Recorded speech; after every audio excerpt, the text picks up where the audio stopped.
উচ্চ মাধ্যমিক third semester 2027 শিক্ষাবর্ষে তোমরা যারা পরীক্ষা দেবে তোমাদের অনুরোধের ভিডিও আজকে শিক্ষা বিজ্ঞানের সংসদ নমুনার প্রশ্ন এবং সেই সঙ্গে উত্তর। তো তোমরা অনেকেই অনুরোধ করেছো আমাকে যে স্যার শিক্ষা বিজ্ঞানের উপরে আমাদের সংসদ নমুনার প্রশ্নটা দিন। তো অনেকেই হয়তো জানতে চাইবে যে সংসদ নমুনার প্রশ্নের গুরুত্ব কিসের এত। উচ্চ মাধ্যমিক শিক্ষা সংসদ থেকে সংসদ নমুনার প্রশ্ন দেওয়া হয় যখন সিলেবাস পরিবর্তন হয়। আগের বছরে সিলেবাস পরিবর্তন হয়েছে, সিলেবাস পরিবর্তন হলে কোয়েশ্চেন প্যাটার্ন কেমন হবে এই নিয়ে টোটাল অধ্যায়ের উপরে ইম্পর্টেন্ট কোয়েশ্চেনগুলি নিয়ে একটা সেট দেওয়া হয়, যে সেটটা হলো সংসদ নমুনা। আর এই সেটের প্রশ্নগুলি থাকে অত্যন্ত গুরুত্বপূর্ণ। বিগত বছরে আমরা দেখেছি সংসদ নমুনার প্রশ্ন থেকে অনেক প্রশ্নই পরীক্ষায় কমন আসে, তাই ছাত্রছাত্রীদের মধ্যে এই চাহিদাটাও থাকে যে সংসদ নমুনার প্রশ্নটা অন্তত ভালোভাবে রেডি করব। সেজন্য তোমরা চাইছো অনেকেই। তো চলো আমরা দেখে নিই। দেখো, দ্বাদশ শ্রেণী শিক্ষা বিজ্ঞান থার্ড সেমিস্টার, এটা সাজেশন হিসাবেও আমরা মনে করতে পারি, কারণ আমরা সাজেশনে এই প্রশ্নগুলি অবশ্যই রাখবো, কারণ সংসদের বাছাই করা প্রশ্ন এগুলি। দেখো, সংসদ নমুনার প্রশ্ন। প্রথম প্রশ্ন হলো, বিশ্ববিদ্যালয় শিক্ষা কমিশন গঠিত হয় ড্যাশ সালে। আমি বাকি অপশানগুলি বলছি না, শুধুমাত্র উত্তর অপশানটি বলে দিচ্ছি। তোমরা প্রয়োজন হলে স্ক্রিনশট করে নিতে পারো যদি পুরোটা দেখার প্রয়োজন মনে করো। তো এখানে বিশ্ববিদ্যালয় শিক্ষা কমিশন গঠিত হয় ড্যাশ সালে, সঠিক উত্তর 1948 সালে, অপশান বি সঠিক। এরপর 2, বিশ্ববিদ্যালয় শিক্ষা কমিশন কর্তৃক গ্রামীণ বিশ্ববিদ্যালয়ের সুপারিশ করা হয়েছিল, এটি সত্য, অপশান এ সঠিক, সত্য। এরপর 3, মাধ্যমিক শিক্ষা কমিশনের সভাপতি ছিলেন, অপশান সি লক্ষণ স্বামী মুদালিয়ার। পরে 4, মাধ্যমিক শিক্ষা কমিশন অপর যে নামে পরিচিত তা হল, অপশান এ মুদালিয়ার কমিশন। 5, ভারতীয় শিক্ষা কমিশন গঠিত হয় ড্যাশ সালে, অপশান এ সঠিক উত্তর 1964। 6, ত্রিভাষা সূত্র সুপারিশ করেছিল, অপশান সি সঠিক উত্তর রাধা কৃষ্ণন কমিশন। এরপর 7, যে কমিশনের সুপারিশ অনুসারে ডায়েট প্রতিষ্ঠিত হয় তা হল, অপশান ডি জাতীয় শিক্ষানীতি 1986। এরপর দেখবো আমরা 8। দেখো, 8 নম্বর প্রশ্ন, এনইপি ন্যাপ 2020 অনুসারে নিচের কোন ধরনের কোর্স চালু করার উপর জোর দেওয়া হয়েছে? সঠিক উত্তর হবে ডি সক্ষমতা বৃদ্ধির কোর্স। 9, ইডব্লিউএস এর সম্পূর্ণ রূপ হলো ইকোনমিক্যালি ওয়েকার সেকশন, অপশান এ সঠিক উত্তর।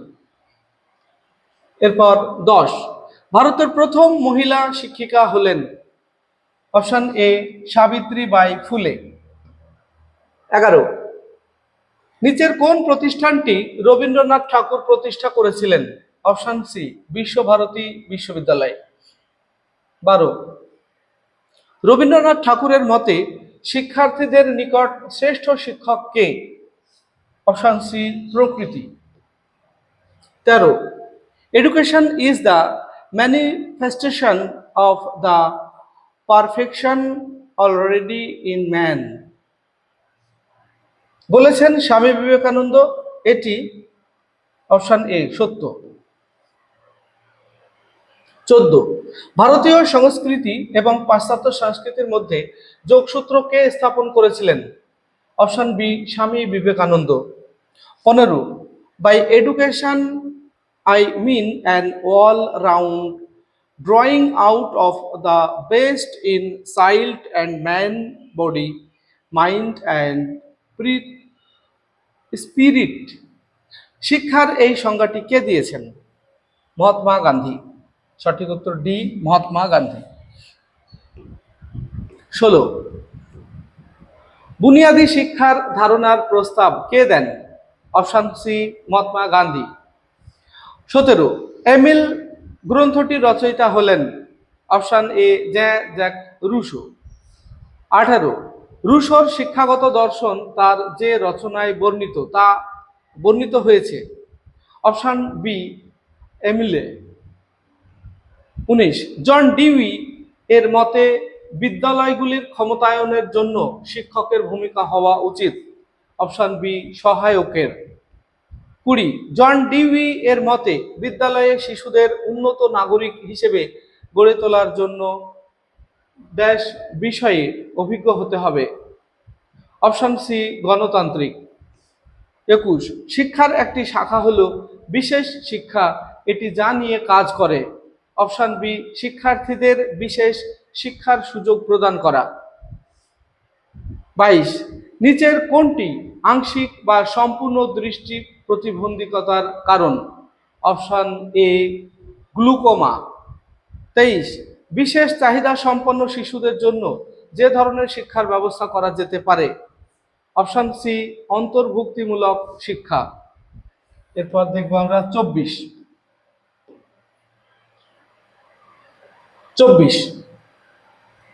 ডিসলেক্সিয়া আক্রান্ত শিশুদের প্রাথমিক বৈশিষ্ট্য হলো? অপশন সি, সাবলীলভাবে পঠনে অক্ষমতা। 25, অক্ষমতা সম্পন্ন শিক্ষার্থীদের অন্তর্ভুক্তিকরণের জন্য প্রয়োজন? Option D, অবৈষম্য। 26, ভিন্ন সক্ষমতা সম্পন্ন শিক্ষার্থীদের শিক্ষায় অন্তর্ভুক্তিকরণের একটি গুরুত্বপূর্ণ দার্শনিক নীতি হল? Option B, আত্মীকরণ। 27, সাধারণত অটিজম নির্ণয় করা যায়? অপশন এ, 18 থেকে 24 মাস বয়সে। এরপর 28, একটি অন্তর্ভুক্তিমূলক শ্রেণীকক্ষে একজন শিক্ষকের সবচেয়ে গুরুত্বপূর্ণ ভূমিকা হলো? এখানে 4টে অপশন আছে, অপশন 4টের নাম্বারিং করা নেই, যাই হোক মিস্টেক আছে এখানে। তবে প্রথম যে বোল্ড টাইপ করা আছে এটাই সঠিক। প্রত্যেক শিশু যেন তাদের অন্তর্নিহিত সম্ভাবনা উপলব্ধি করার সুযোগ পায় তা নিশ্চিত করা। 29, ব্রেইল পদ্ধতি এবং টেপ রেকর্ডিং যাদের শিক্ষাদান পদ্ধতি হিসেবে ব্যবহার করা যেতে পারে? অপশন সি, দৃষ্টি প্রতিবন্ধী শিক্ষার্থীদের জন্য। 29, এবার 30 নম্বর প্রশ্ন, শিখন প্রতিবন্ধী শিশুরা মানসিকভাবে প্রতিবন্ধী শিশুদের থেকে ভিন্ন কারণ? অপশন সি, তারা নির্দিষ্ট একটি বিষয়ে শিখনে অক্ষম। 31, ডেলর্স কমিশন দ্বারা প্রস্তাবিত শিক্ষার 4টি স্তম্ভের মধ্যে কোনটি সঠিক নয়? অপশন বি, বেঁচে থাকার জন্য শিক্ষা। 32, ভারতের প্রথম মুক্ত বিশ্ববিদ্যালয় স্থাপিত হয়? Option D, 1982। 33, ডেলর্স কমিশন গঠিত হয় ড্যাশ সালে? Option C, 1993। 34, বিদ্যালয়ে এনসিসি প্রোগ্রামের মূল উদ্দেশ্য হলো? অপশন বি, সমাজ কল্যাণ। 35, একটি সর্বোত্তম বিদ্যালয় সংস্কৃতি যেটির দ্বারা পরিচালিত হয় না সেটি হলো? অপশন সি, সর্বোচ্চ বেতন।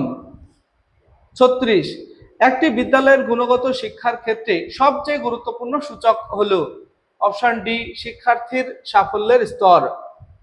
37, ইউইই এর সম্পূর্ণ রূপটি হলো? Universalisation of elementary education. এরপর আমরা দেখব 38 নম্বর, শিক্ষার অধিকার আইন পাশ হয়? 2009। Option A. 39, ইতিবাচক মনোবিজ্ঞানের উদাহরণ হলো? অপশন বি, সুখ, আনন্দ, অনুপ্রেরণা ও ভালোবাসা। এরপরে দেখো 40 নম্বর প্রশ্ন, মানে আজকের আলোচনার আমাদের শেষ প্রশ্ন, ইউনেস্কো এর সম্পূর্ণ রূপটি হলো? United Nations educational, scientific and cultural organisation. খুব ইম্পর্টেন্ট প্রশ্নটা। এই ছিল সংসদ নমুনার প্রশ্নগুলি অবশ্যই তোমরা লিখে রাখবে, এগুলির মধ্যে থেকে অনেক প্রশ্নই তোমরা কমন পাবে। ভিডিওটি ভালো লাগলে লাইক, কমেন্ট এবং বন্ধুদের শেয়ার করবে। আসছি পরবর্তী ভিডিও নিয়ে, সেই পর্যন্ত সবাই ভালো থাকবে, সুস্থ থাকবে। ভিডিওটি শেষ পর্যন্ত দেখার জন্য ধন্যবাদ।